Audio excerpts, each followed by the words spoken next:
The reality is that you're probably going to have a couple of hitters who are a little bit overmatched in each game. Maybe the bottom of your lineup is going to be a little bit overmatched against, above average arms, or maybe, certain guys on certain days just are going to have poor matchups. But you're going to run into a pitcher every now and then, handful of times a season, where you are just completely overmatched by them. Maybe it's their velocity, maybe it's their command, maybe it's their breaking ball. Welcome to another episode of the Cornerstone Coaching Academy podcast, where you will get expert, practical baseball coaching advice you can take directly to your next practice. Let's get started. Here's your host, Coach Kyle Nelson.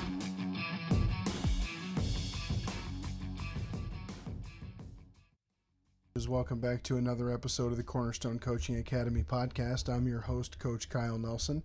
We have a great show for you today, but before we get started, I do want to take an opportunity to talk to you a little bit about our podcast and some of the ways that you can get in touch with us.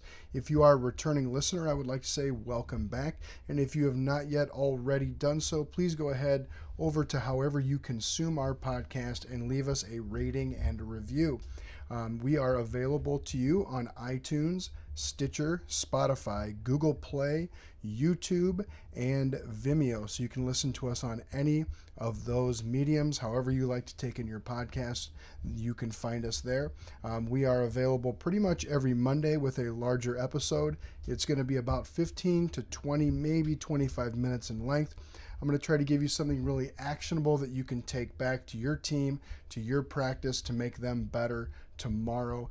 We have over 180 episodes now available, so you can go back through our archives by going to www.cornerstonecoachingacademy.com/blog to find all of the great episodes we have published in the past, or you can run through the archives on iTunes or Spotify or however you are listening to us.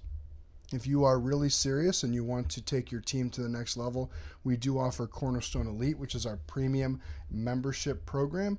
Our main goal at Cornerstone is to give you modern day baseball coaching and show you how you can apply that into a team setting. We know how difficult that can be.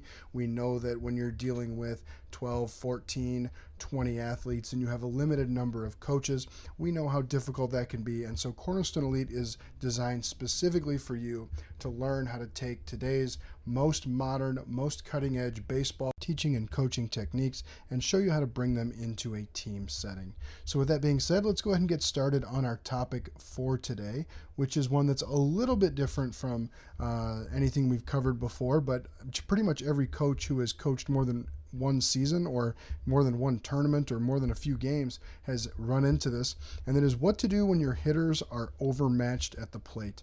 The reality is that you're probably going to have a couple of hitters who are a little bit overmatched in each game. Maybe the bottom of your lineup is going to be a little bit overmatched against, above average arms, or maybe, certain guys on certain days just are going to have poor matchups. But you're going to run into a pitcher every now and then, handful of times a season, where you are just completely overmatched by them. Maybe it's their velocity, maybe it's their command, maybe it's their breaking ball, and maybe it's a combination of all of the above. And so sometimes on those days, as a coach, you feel pretty helpless because there's nothing you can tell your players to be able to hit 92 on the black or to be able to lay off of a two-strike slider that looks like it's going to be right down the middle and then it breaks out of the zone. There's just not anything as a coach that you can do to get in the box, grab the bat for them, and try to hit for them. And so what I've come up with for today is 5 things that you can try during and before these games in order to help your hitters be able to compete a little bit better when they are overmatched. And again, there's no like magic bullet here. It's not like all of a sudden your kids are going to be out there able to hit Max Scherzer just because you show them these 5 things or tell them how to do these 5 things, or there's no guarantees when it comes to any of this, but I do think that it at least gives you something to focus on, something to try, something to put yourself in a little better position than simply just being completely overmatched for the entire game. So the first 2 things actually happen before the game even starts. So we want to train against velocity somehow. Maybe that's a pitching machine. And we've done that where we've tried to match the velocity we're going to see with the pitching machine, and we're going to go a little bit above it. So if we're expecting to see 87, 88, 89, we might go 92, 93 with our pitching machine. I think that it certainly helps to get the timing of what that fastball is going to be like. It is a little bit different than bringing your L screen up close and trying to throw hard that way. Although I do certainly think that that is another thing that you can do. So if you don't have access to a pitching machine or a pitcher on your staff who you can use in practice who throws really hard, I do think that you can take an L screen and move it up. Maybe you're taking one of your pitchers who's a little bit towards the back of your rotation, giving them some work by moving them up to, say, 55 or 54 feet. That way we still have a little bit of a realistic velocity, but we've changed that timing just a little bit for them and made it a little bit more realistic with the timing they're going to see in the game. Again, of course, assuming that the thing that's going to overmatch you is velocity, which a lot of times it is, although sometimes it is a breaking ball that does that.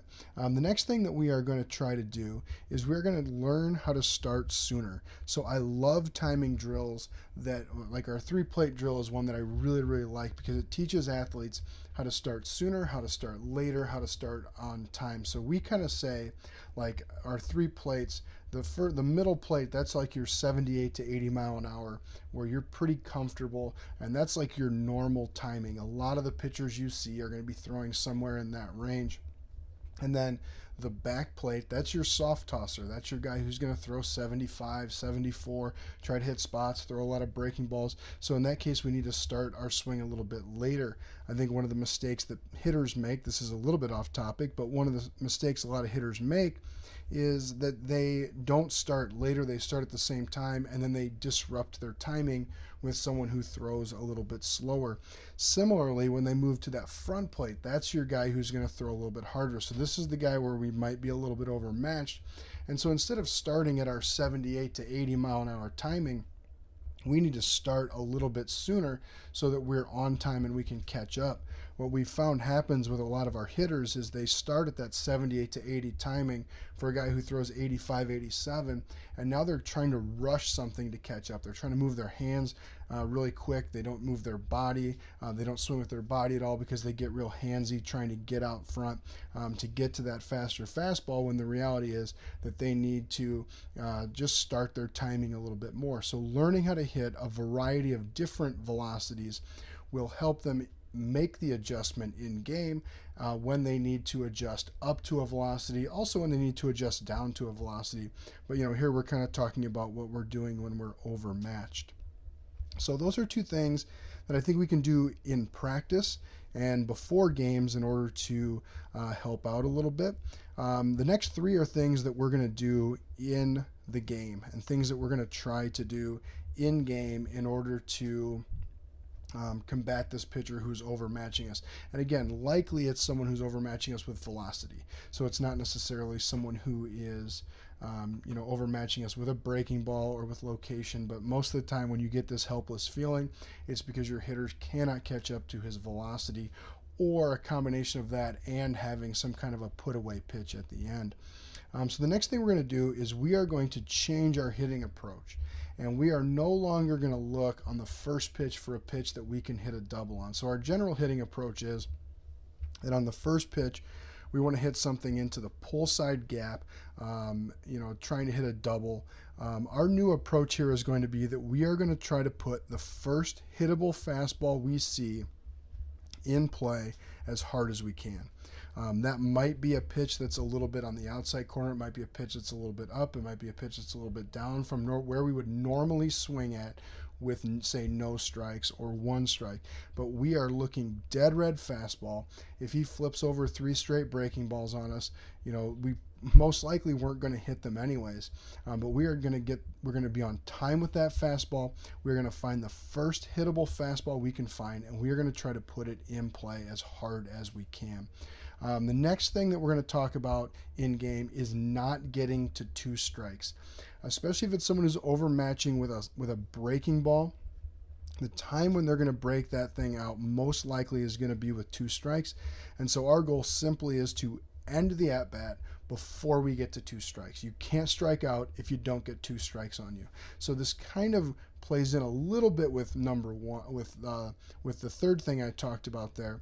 But we want to try to get the ball in play before we get to 2 strikes. So that almost takes our 1 strike approach and makes it like a 2 strike approach. We are going to try to battle and get a ball in play when we have 1 strike on us instead of when we have 2 strikes on us. It kind of gives us 2 opportunities to focus a little bit more on just ball in play. You know, our first thing we're doing is we're going to try to get the first hittable fastball we can find and hit it as hard as we can. From there, we're almost going to a modified 2-strike approach with 1 strike, and then obviously with 2 strikes, we are going to our complete 2-strike approach.